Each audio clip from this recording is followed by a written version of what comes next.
আজ খুব ভোর থেকে বৃষ্টি হচ্ছে। কাকতালীয় কিনা জানি না, তোমার সাথে যেদিনই দেখা করার প্ল্যানিং থাকে বেশিরভাগ দিনই কিন্তু বৃষ্টি হয়। গতকাল তোমার সাথে যখন কথা হয়েছিল তুমি বলেছিলে আজ যেন সকাল 10টার মধ্যে তোমার সাথে দেখা করি, আর যেন সাদা পাঞ্জাবি পরে আসি। তুমি পরবে লাল শাড়ি, ঠোঁটে দেবে হালকা লাল লিপস্টিক, চুল খোলা রেখে আসবে। আসলে আমাদের দেখা করার আগে এমন প্ল্যানিং করা তোমার অভ্যাস জানি, আমার কাছেও খারাপ লাগে না।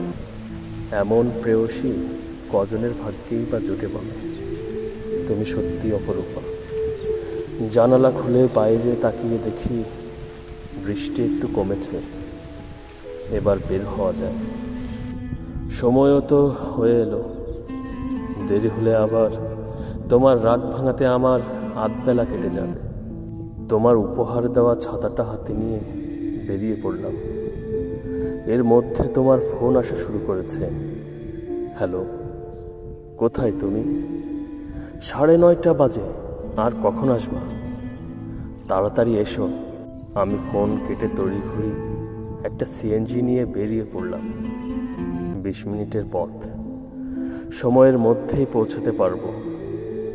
সিএনজিতে ওঠার পর বৃষ্টিটা যেন আরো বেড়ে গেল। আমি প্রেম সুখে তোমার কথা আনমনে ভেবে চলেছি আর মুচকি হাসছি নিজে নিজে। আমি ড্রাইভারকে বললাম, মামা একটু জোরে চালান। ড্রাইভার ছুটে চলল তার আপন গতিতে। আমি বসে আছি আনমনে। সিএনজির রেকর্ডারে বেজে চলেছে কিশোর কুমারের পুরনো দিনের গান। হঠাৎ বিকট এক শব্দ, মাথায় প্রচণ্ড ব্যথা অনুভব করলাম। কিছু বুঝে ওঠার আগে চারিদিক আস্তে আস্তে অন্ধকার হয়ে যেতে লাগলো। আমি বোধহয় জ্ঞান হারাচ্ছি। চোখ বন্ধ হওয়ার আগে অনুভব করলাম আমার পকেটে থাকা মোবাইলের কাঁপুনি আর নাক বেয়ে রক্ত পড়ার স্রোত। তারপর চোখ বন্ধ, আর কিছু মনে নেই আমার। কখন জানি না জ্ঞান ফিরে আসলো। শরীরে প্রচণ্ড ব্যথা, কিন্তু আমি কোথায়? আর আমার শরীর কেন নাড়াতে পারছি না? কিছুক্ষণ পর বুঝলাম আমি হাসপাতালে। কিন্তু আমার মুখের উপর কাপড় কেন? অনেক কষ্ট করে বেড ছেড়ে উঠলাম।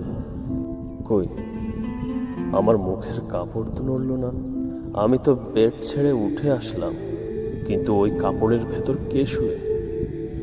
আর আমার শরীরের ব্যথা সব কোথায় গেল? হঠাৎ দরজা খোলার শব্দ। দেখলাম ঘরে ঢুকেছ তুমি। আমার ভালোবাসা, আমার জীবনের অংশ হয়ে যাওয়া আমার প্রেমিকা। কিন্তু একই, তুমি দৌড়ে ওই শুয়ে থাকা মানুষটার দিকে যাচ্ছ কেন? আমি তো এখানে। আমাকে শুনতে পাচ্ছ না? বৃষ্টি, বৃষ্টি, বৃষ্টি! তুমি দৌড়ে গিয়ে শুয়ে থাকা মানুষটার মুখের উপর থেকে কাপড় সরিয়ে দিলে। কিন্তু একই, ওই লোক তো আমার মতো দেখতে। ওর কি হয়েছে? আর তোমরা আমাকে কেন দেখতে পাচ্ছ না কেউ? কি হয়েছে তোমাদের? বৃষ্টি, তুমি ওই লোকটাকে বুকে জড়িয়ে ধরে কাঁদছো কেন? কি ওই লোকটার পরনে আমার সেই পাঞ্জাবি, তোমার দেওয়া মধ্যমা আঙুলে আংটি, ওটা কি আমি? তাহলে এই আমি কে? হঠাৎ মনে পড়ল আমি তো সিএনজিতে উঠেছিলাম। তারপর হঠাৎ একটা ট্রাক নিয়ন্ত্রণ হারিয়ে আমাদের সিএনজির উপর উঠে যায়। তার আঘাতে আমি কি তাহলে মরে গেছি?